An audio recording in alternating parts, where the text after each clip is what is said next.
Hello guys, welcome back to the Shweta Mailar YouTube channel. ಎಲ್ಲರೂ ಹೇಗಿದ್ದೀರಾ? ಚೆನ್ನಾಗಿದ್ದೀರಾ? ಇವತ್ತೊಂದು ಡೈಲಿ ವ್ಲಾಗ್ನ ಮಾಡ್ತಾ ಇದ್ದೀನಿ. ಸೊ ಈ ವ್ಲಾಗಲ್ಲಿ ಏನೇನೆಲ್ಲ ಇರುತ್ತೆ ಅಂತ ಅಂದ್ಬಿಟ್ಟು ಕಂಪ್ಲೀಟ್ ವಿಡಿಯೋ ನೋಡಿ. ಐ ಹೋಪ್ ಈ ವಿಡಿಯೋ ನಿಮಗೆ ಇಷ್ಟ ಆಗ್ಬೋದು ಅಂತ ಅಂದ್ಕೊಂಡಿದ್ದೀನಿ. ಇದು ಥರ್ಸ್ಡೇ ಮತ್ತು ಫ್ರೈಡೇ ವ್ಲಾಗ್ ಆಗಿರುತ್ತೆ. ಆವತ್ತಿನ ದಿನ ಕೆಲವೊಂದು ಗ್ರಾಸರಿ ಐಟಮ್ಸ್ಗಳು ಖಾಲಿಯಾಗಿತ್ತು. ಕಂಪ್ಲೀಟಾಗಿ ಏನು ಆರ್ಡರ್ ಮಾಡಿರಲಿಲ್ಲ. ಒಂದೆರಡು ಮೂರು ಅರ್ಜೆಂಟಿಗೆ ಬೇಕಾಗಿರೋದನ್ನ ಆರ್ಡರ್ ಮಾಡ್ಕೊಂಡಿದ್ದೆ. ಸೊ 5 ಮಿನಿಟ್ಸ್ಗೆಲ್ಲ ಡೆಲಿವರಿ ಕೂಡ ಬಂತು. ಅದನ್ನೇ ಓಪನ್ ಮಾಡಿ ನೋಡ್ತಾ ಇದ್ದೀನಿ. ಅವತ್ತಿನ ದಿನ ನನ್ನ ತಮ್ಮನ ಬರ್ತಡೇ ಕೂಡ ಇತ್ತು. ಸೊ ಹಾಗಾಗಿ ಏನಾದರೂ ಸ್ವೀಟ್ ಮಾಡೋಣ ಅಂತ ಅಂದ್ಬಿಟ್ಟು ಜಾಮೂನ್ ಪೌಡರ್ನ ಆರ್ಡರ್ ಮಾಡ್ಕೊಂಡಿದ್ದೆ. ಅದು ಕೂಡ ಬಂದಿತ್ತು. ಹಾಗೆಯೇ 2 ಕಾಫಿ ಮಗ್ನ ಕೂಡ ಆರ್ಡರ್ ಮಾಡಿದ್ದೆ. ಹಳೇದೆಲ್ಲನೂ ಒಡೆದೋಗ್ಬಿಟ್ಟಿತ್ತು. ಸೊ ಹಾಗಾಗಿ ಇದು ಇನ್ಸ್ಟಾಮಾರ್ಟಲ್ಲಿ ಆಫರಲ್ಲಿತ್ತು. ತುಂಬಾ ಕ್ವಾಲಿಟಿ ಅಂತೂ ತುಂಬಾ ಚೆನ್ನಾಗಿದೆ. ಹಾಗೆಯೇ 2 ಜ್ಯೂಸ್ ಲೋಟಗಳನ್ನು ಕೂಡ ನಾನು ಆರ್ಡರ್ ಮಾಡ್ಕೊಂಡಿದ್ದೆ. ಇದು ಕೂಡ ಕಮ್ಮಿ ಪ್ರೈಸ್ಗೆನೇ ತುಂಬ ಚೆನ್ನಾಗಿರೋದು, ಒಳ್ಳೆ ಕ್ವಾಲಿಟಿದು ಕೂಡ ಬಂದಿತ್ತು. ಹಾಗೆ ತುಂಬಾ ಸೇಫಾಗಿ ಬಂದಿತ್ತು. ಯಾವುದೇ ಥರದ ಡ್ಯಾಮೇಜ್ಗಳು ಕೂಡ ಆಗಿರಲಿಲ್ಲ.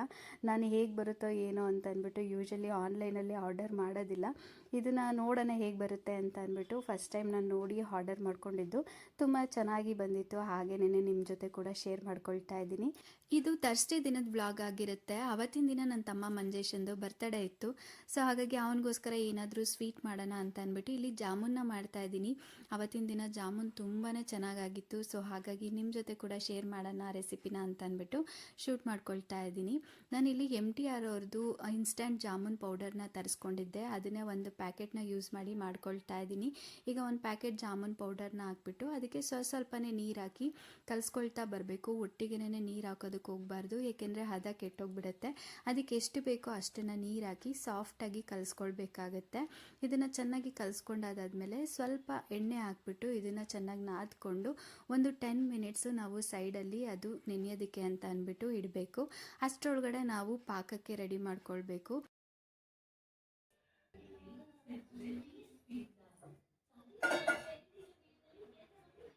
ನಾನಿಲ್ಲಿ ಪಾಕ ಮಾಡೋದಕ್ಕೆ ಒಂದು ಪಾತ್ರೆನ ಇಟ್ಕೊಂಡಿದ್ದೀನಿ. ಅದಕ್ಕೆ 1 ಕಪ್ಪು ಸಕ್ಕರೆನ ಸೇರಿಸ್ಕೊಳ್ತಾ ಇದ್ದೀನಿ. ಅದಕ್ಕೆ ಈಕ್ವಲ್ ಆಗಿ 1 ಕಪ್ಪು ನೀರನ್ನ ಸೇರಿಸ್ಕೊಳ್ತಾ ಇದ್ದೀನಿ. ನಾನು ಈಕ್ವಲಾಗಿ ತೊಗೊಂಡಿದ್ದೀನಿ ಎರಡನ್ನೂ. ನಿಮಗೆ ಸ್ವೀಟ್ ಯಾವ ಥರ ಬೇಕೋ ಅದಕ್ಕೆ ಹೆಚ್ಚು ಕಮ್ಮಿ ಮಾಡಿಕೊಂಡು ಸಕ್ಕರೆನ ತೊಗೊಳ್ಬೋದು ನೀವು. ನಾನು ಇಲ್ಲಿ 2 ಈಕ್ವಲಾಗಿ ತೊಗೊಂಡಿದ್ದೀನಿ. ಪರ್ಫೆಕ್ಟಾಗಿ ಟೇಸ್ಟು ಸ್ವೀಟ್ ಎಲ್ಲ ಕರೆಕ್ಟಾಗಿ ಆಗುತ್ತೆ. ಈಗ ಗ್ಯಾಸ್ನ ಆನ್ ಮಾಡಿಬಿಟ್ಟು ದೊಡ್ಡ ಉರಿಲೇನೆ ಸಕ್ಕರೆನ ನಾವು ಚೆನ್ನಾಗಿ ಕರಗಿಸ್ಕೊಳ್ಬೇಕು. ಯಾವುದೇ ಕಾರಣಕ್ಕೂ ಸಿಮ್ಮೆಲ್ಲ ಏನೂ ಮಾಡಬೇಡಿ. ಅದು ಕೈ ಆಡಿಸ್ತಾ ದಪ್ಪ ಉರಿಲೇನೆ ಸಕ್ಕರೆನೆಲ್ಲ ನೀಟಾಗಿ ಕರಗಿಸ್ಕೊಂಡು ಅದಕ್ಕೆ ಸ್ವಲ್ಪ ಏಲಕ್ಕಿ ಪುಡಿನ ಹಾಕ್ಕೊಳ್ಬೇಕು. ಸ್ವಲ್ಪ ಕೇಸರಿ ದಳಗಳಿದ್ರೂ ಕೂಡ ನೀವು ಇದಕ್ಕೆ ಆ್ಯಡ್ ಮಾಡ್ಕೊಳ್ಬೋದು.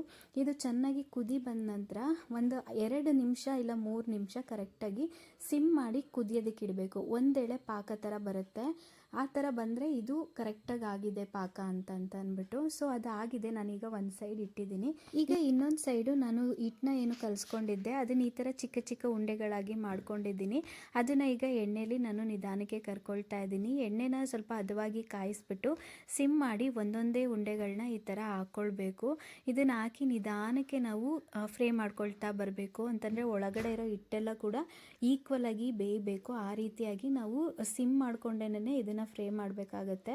ದೊಡ್ಡ ಉರಿಲಿ ನಾವು ಫ್ರೈ ಮಾಡೋಕ್ಕೆ ಹೋದರೆ ಮೇಲ್ಗಡೆ ಮಾತ್ರ ಅದು ಬೇಗನೆ ಬೆಂದು ಒಳಗಡೆ ಅಷ್ಟೊಂದೆಲ್ಲ ಬೆಂದಿರೋದಿಲ್ಲ. ಸೊ ಹಾಗಾಗಿ ಸಿಮ್ಮಲ್ಲೇನೆ ನೀಟಾಗಿ ಬೇಯಿಸ್ಕೊಳ್ಬೇಕಾಗತ್ತೆ.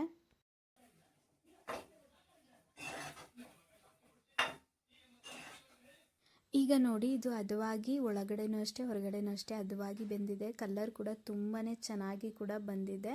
ಇದಾದಾದ್ಮೇಲೆ ಇನ್ನೊಂದು ಟ್ರಿಪ್ ಕೂಡ ನಾನು ಹಾಕ್ಕೊಳ್ತೀನಿ. ಎಲ್ಲ ಉಂಡೆಗಳನ್ನೂ ಒಟ್ಟಿಗೆನೇ ಹಾಕ್ಬಿಟ್ಟು ಫ್ರೈ ಮಾಡ್ಕೊಳೋದಿಲ್ಲ. ಸ್ವಲ್ಪ ಅದು ಉಬ್ಬೋದಕ್ಕೂ ಕೂಡ ಜಾಗ ಬೇಕಲ್ಲ, ಸ್ವಲ್ಪ ಸ್ವಲ್ಪ ಉಂಡೆಗಳನ್ನ ಹಾಕಿ ಚೆನ್ನಾಗಿ ಫ್ರೈ ಮಾಡ್ಕೊಳ್ತೀನಿ. ಇದಾದಾದ್ಮೇಲೆ ಸ್ವಲ್ಪ ಉಂಡೆನೂ ಕೂಡ ತಣ್ಣಗಾಗಬೇಕು. ಅದಾದಾದ್ಮೇಲೆ ಪಾಕ ನಾವು ಏನು ಮಾಡ್ಕೊಂಡಿರ್ತೀವಿ ಅದು ಕೂಡ ಮೀಡಿಯಮ್ ಆಗಿ ಅದು ಬಿಸಿ ಇರುತ್ತೆ. ಅದಕ್ಕೆ ನಾವು ಈ ಥರ ಉಂಡೆಗಳನ್ನೆಲ್ಲ ಹಾಕ್ಕೊಂಡು ಒಂದು 2 ಅವರ್ಸ್ ನೆನೆಯೋದಕ್ಕೆ ಇಟ್ಬಿಟ್ರೆ ತುಂಬಾ ಟೇಸ್ಟಿಯಾಗಿರೋ ಜಾಮೂನ್ ರೆಡಿ ಆಗುತ್ತೆ. ಅದಕ್ಕೆ ನಾನು ಸೈಡಾಗಿ ಕ್ಯಾಪ್ಸಿಕಮ್ ಬಜ್ಜಿ ಮತ್ತು ಆಲೂಗೆಡ್ಡೆ ಬಜ್ಜಿನ ಮಾಡ್ಕೊಂಡಿದ್ದೆ. ಆವತ್ತಿನ ದಿನ ಸಂಜೆ ನನ್ನ ತಮ್ಮ ಮನೆಗೆ ಬಂದಿದ್ದ. ಸೊ ಹಸ್ಬೆಂಡ್ ಕೂಡ ಆಫೀಸಿಂದ ಮನೆಗೆ ಬರಬೇಕಾದ್ರೆ ಕೇಕ್ನ ತೊಗೊಂಬಂದಿದ್ರು. ಇವಾಗ ಎಲ್ಲರೂ ಕೂಡ ಒಟ್ಟಿಗೆ ಸೇರಿ ಕೇಕ್ ಕಟ್ ಮಾಡಿ ಸೆಲೆಬ್ರೇಷನ್ನ ಮಾಡ್ತಾ ಇದ್ದೀವಿ. ಆ ವರ್ಷದ ಬರ್ತಡೇ ಇನ್ನೊಂಥರ ಸ್ಪೆಷಲ್ ಅಂತಲೇ ಹೇಳ್ಬೋದು. ನನ್ನ ತಮ್ಮನ PhD ಕೂಡ ಇದೇ ವರ್ಷ ಕಂಪ್ಲೀಟ್ ಆಗಿದೆ. ಇದಕ್ಕೋಸ್ಕರ ಅವನು ತುಂಬಾ ಕಷ್ಟಪಟ್ಟಿದ್ದಾನೆ. ಹಗಲು ರಾತ್ರಿ ಅಂತಾನೆ ಓದಿದ್ದಾನೆ, ಬರೆದಿದ್ದಾನೆ. ನಮ್ಮೆಲ್ರಿಗೂ ಕೂಡ ತುಂಬಾ ಖುಷಿ, ಒಂಥರ ಪ್ರೌಡ್ ಮೂಮೆಂಟ್ ಅಂತಲೇ ಹೇಳ್ಬೋದು. Happy birthday to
ಕಟ್ ಮಾಡ್ತಾವನೆ. ಡಾಕ್ಟರ್ ಮಂಜೇಶ್ ಅಂತ ಐತಲ್ಲ, ಡಾಕ್ಟರ್ ಮಂಜೇಶ್ಗೆ ಕೊಡ್ತೀನಿ ಅಂತ.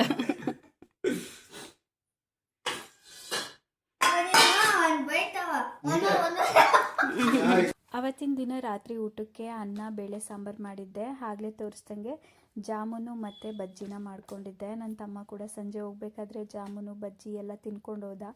ಊಟಕ್ಕೆ ಅವನು ಇರೋದಕ್ಕಾಗಲಿಲ್ಲ, ಟೈಮ್ ಆಗೋಗ್ಬಿಡುತ್ತೆ ಅಂತ ಅಂದ್ಬಿಟ್ಟು ಬೇಗನೆ ಹೊರಟ್ಬಿಟ್ಟ. ಇವಾಗ ಎಲ್ಲರೂ ಕೂಡ ಊಟ ಆಯಿತು. ಈಗ ನಾನು ಕೂಡ ಮಾಡ್ತಾಯಿದ್ದೀನಿ. ಇನ್ನು ನೆಕ್ಸ್ಟ್ ಡೇಯಿಂದ ನಾನು ವ್ಲಾಗ್ನ ಕಂಟಿನ್ಯೂ ಮಾಡ್ತಾ ಇದ್ದೀನಿ. ಅವತ್ತಿನ ದಿನ ಫ್ರೈಡೇ ಈವ್ನಿಂಗ್ ಋತ್ವಿಕ್ ಸ್ಕೂಲ್ ಮುಗಿಸ್ಕೊಂಡು ಮನೆಗೆ ಬಂದ, ಹಾಗೆ ವ್ಲಾಗ್ನ ಮಾಡ್ಕೊಳ್ತಾ ಇದ್ದೀನಿ.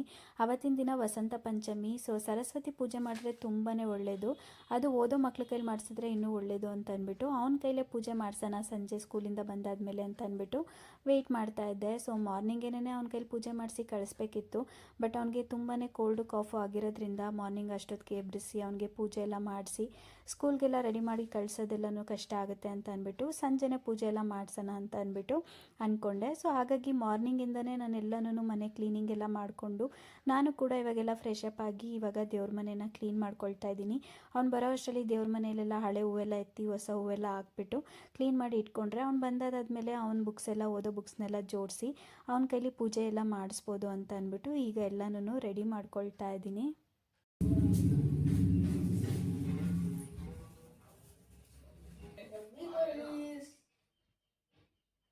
ಇನ್ನು ಪೂಜೆ ಮಾಡೋದಕ್ಕೆ ತುಂಬ ಸಮಯ ಇತ್ತು. ಸೊ ಹಾಗಾಗಿ ನಾನು ಸ್ವಲ್ಪ ಹೂವುಗಳನ್ನೆಲ್ಲ ಬಿಡಿ ಹೂವನ್ನ ತೊಗೊಂಡಿದ್ದೆ, ಕಳ್ಸಕ್ಕೆ ಹಾಕೋಣ ಅಂತ ಅಂದ್ಬಿಟ್ಟು ಸ್ವಲ್ಪ ಹೂವನ್ನೆಲ್ಲ ಕಟ್ಕೊಳ್ತಾ ಇದ್ದೀನಿ. ಈಗ ಯೂಶ್ವಲಿ ಈ ಥರ ಎಲ್ಲ ಕಟ್ಟಿ ಹಾಕಲ್ಲ, ಬಿಡಿ ಹೂವು ತಂದರೆ ಹಾಗೇ ಹಾಕ್ಬಿಡ್ತೀನಿ. ಇವತ್ತು ಬಿಡಿ ಹೂವು ಎಲ್ಲ ಸ್ವಲ್ಪ ಜಾಸ್ತಿ ಇದ್ದಿದ್ದರಿಂದ ಕಳ್ಸಕ್ಕೆ ಹಾಕಿದ್ರೆ ಚೆನ್ನಾಗಿರುತ್ತೆ ಅಂತ ಅಂದ್ಬಿಟ್ಟು ಟೈಮ್ ಕೂಡ ಇತ್ತು ಅಂತ ಅಂದ್ಬಿಟ್ಟು ಈಗ ಕೈಯಲ್ಲೇ ಕಟ್ಕೊಳ್ತಾ ಇದ್ದೀನಿ. ತುಂಬ ವರ್ಷಗಳಾದಾದ್ಮೇಲೆ ಈ ಥರ ಹೂವನ್ನ ಕಟ್ಕೊಳ್ತಾ ಇರೋದು ತುಂಬಾ ಒಂಥರ ಖುಷಿ ಆಗ್ತಾಯಿತ್ತು. ನಾನೇ ಕಟ್ಟಿ ದೇವ್ರಿಗೆ ಹಾಕೋದು ಒಂಥರ ಖುಷಿ ಅಲ್ವಾ. ಸೊ ಹಾಗಾಗಿ ನಾನು ಹೂವೆಲ್ಲ ಕಟ್ತಾ ಇದ್ದೆ. ಋತ್ವಿಕ್ಗೂ ಕೂಡ ರೆಡಿ ಆಗಿಬಿಟ್ಟು ಬಾ ಅಂತ ಹೇಳಿದ್ದೆ. ಆವತ್ತಿನ ದಿನ ರಂಗೋಲಿನ ಈ ಥರ ಬಿಟ್ಟಿದ್ದೆ ಸಿಂಪಲ್ಲಾಗಿ. ನನಗೆ ಈ ಥರ ರಂಗೋಲಿ ಎಲ್ಲ ಹೊಸ ಹೊಸ ಡಿಸೈನ್ ಬಿಡೋದೆಲ್ಲ ತುಂಬಾ ಇಷ್ಟ ಆಗುತ್ತೆ. ಆವತ್ತಿನ ದಿನ ಸರಸ್ವತಿ ಪೂಜೆ ಮಾಡೋದಕ್ಕೆ ಯೆಲ್ಲೋ ಕಲರ್ ಡ್ರೆಸ್ ಹಾಕ್ಕೊಳ್ಬೇಕು, ಹಾಗೆ ದೇವ್ರಿಗೆ ಯೆಲ್ಲೋ ಕಲರ್ ಫ್ಲವರ್ಸ್ನ ಇಡಬೇಕು, ತುಂಬಾ ಒಳ್ಳೆಯದು ಅಂತ ಅಂದ್ಬಿಟ್ಟು ನೋಡಿದ್ದೆ. ಸೊ ಹಾಗಾಗಿ ದೇವ್ರಿಗೆಲ್ಲನೂ ಸಾವಂತಿಗೆ ಹೂವನ್ನೇ ಇಟ್ಟಿದ್ದೀನಿ. ನಾನು ಕೂಡ ಯೆಲ್ಲೋ ಕಲರ್ ಡ್ರೆಸ್ ಹಾಕ್ಕೊಂಡು ಬಂದೆ. ಸೊ ಪೂಜೆಗೆಲ್ಲ ಕೂಡ ರೆಡಿ ಮಾಡಿದ್ದೆ. ಅವನು ಬಂದಾದಮೇಲೆ ಬುಕ್ಸ್ ಎಲ್ಲ ತೆಗೆದು ಬುಕ್ಸು ಕೂಡ ನೀಟಾಗೆಲ್ಲ ಜೋಡಿಸಿ ಇಟ್ಟಿದ್ದೆ. ಇನ್ನು ಅವನಿಗೂ ಕೂಡ ಯೆಲ್ಲೋ ಕಲರ್ ಡ್ರೆಸ್ ಹಾಕ್ಕೊಂಡು ರೆಡಿಯಾಗು, ಪೂಜೆ ಮಾಡಿವಂತೆ ಅಂತ ಹೇಳಿದ್ದೆ. ಸೊ ಹಾಗಾಗಿ ಅವನು ಕೂಡ ರೆಡಿಯಾಗಿ ಪಕ್ಕದಲ್ಲೇ ನಿಂತ್ಕೊಂಡಿದ್ದ. ಫಸ್ಟ್ ಈಗ ನಾನು ಪೂಜೆ ಮಾಡಿಬಿಡೋಣ ಅಂತ ಅಂದ್ಬಿಟ್ಟು ಪೂಜೆನ ಮಾಡ್ತಾ ಇದ್ದೀನಿ. ಅದಾದಮೇಲೆ ಋತ್ವಿಕ್ ಕೂಡ ಪೂಜೆನ ಮಾಡ್ತಾನೆ. ತುಂಬಾ ಚೆನ್ನಾಗಿತ್ತು ಆವತ್ತಿನ ದಿನ ಪೂಜೆ ಅಂತ ಹೇಳ್ಬೋದು.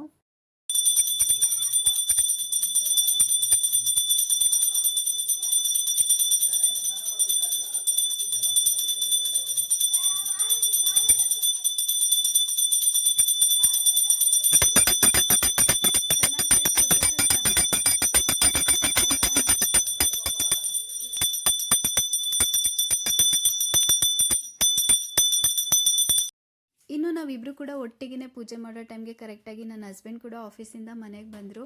ಅವರು ಕೂಡ ಫ್ರೆಶ್ ಅಪ್ ಆಗಿ ನಮ್ಮ ಜೊತೆ ಪೂಜೆಗೆ ಜಾಯ್ನ್ ಆದರು. ನಾವಿಬ್ಬರು ಕೂಡ ಯೆಲ್ಲೋ ಕಲರ್ ಡ್ರೆಸ್ ಹಾಕಿರೋದ್ರಿಂದ ಋತು ಕೂಡ ಹಠ ಮಾಡಿ ಅವ್ರ ಡ್ಯಾಡಿಗೆ ಯೆಲ್ಲೋ ಕಲರ್ ಡ್ರೆಸ್ ಹಾಕಿಸ್ತಾ. ಸೊ 3 ಜನ ಒಟ್ಟಿಗೆ ಪೂಜೆ ಮಾಡಿ ಅದಾದಮೇಲೆ ಸ್ವಲ್ಪ ಫೋಟೋಸು ವೀಡಿಯೋಸು ಎಲ್ಲ ಕೂಡ ಮಾಡ್ಕೊಂಡ್ವಿ. ಅವತ್ತಿನ ದಿನ ವೀಡಿಯೋಸ್ನ ನಾನು ನನ್ನ ಇನ್ಸ್ಟಾಗ್ರಾಮ್ ಪೇಜಲ್ಲಿ ಕೂಡ ಶೇರ್ ಮಾಡಿದ್ದೀನಿ. ಯಾರೆಲ್ಲ ನನ್ನ ಯೂಟ್ಯೂಬಲ್ಲಿ ಸಬ್ಸ್ಕ್ರೈಬ್ ಮಾಡ್ಕೊಂಡಿದ್ದೀರಾ, ಇನ್ಸ್ಟಾಗ್ರಾಮ್ ಪೇಜಲ್ಲಿ ಫಾಲೋ ಮಾಡ್ತಾ ಇಲ್ಲ, ಒಂದ್ಸಲಿ ಚೆಕ್ ಮಾಡಿ. ಶ್ವೇತಾ ಮೈಲಾರ್ ಅಂತ ಅಂದ್ಬಿಟ್ಟು ನಂದು ಇನ್ಸ್ಟಾಗ್ರಾಮ್ ID ನೇಮು. ಅವತ್ತಿನ ದಿನ ನಾನು ಒಂದು ಗುಡ್ ನ್ಯೂಸ್ನ ಕೂಡ ಇನ್ಸ್ಟಾಗ್ರಾಮ್ ಪೇಜಲ್ಲಿ ಶೇರ್ ಮಾಡ್ಕೊಂಡಿದ್ದೆ. ಅದೇನು ಅಂತ ತಿಳ್ಕೊಳೋದಕ್ಕೆ ಒಂದ್ಸಲಿ ಚೆಕ್ ಮಾಡಿ.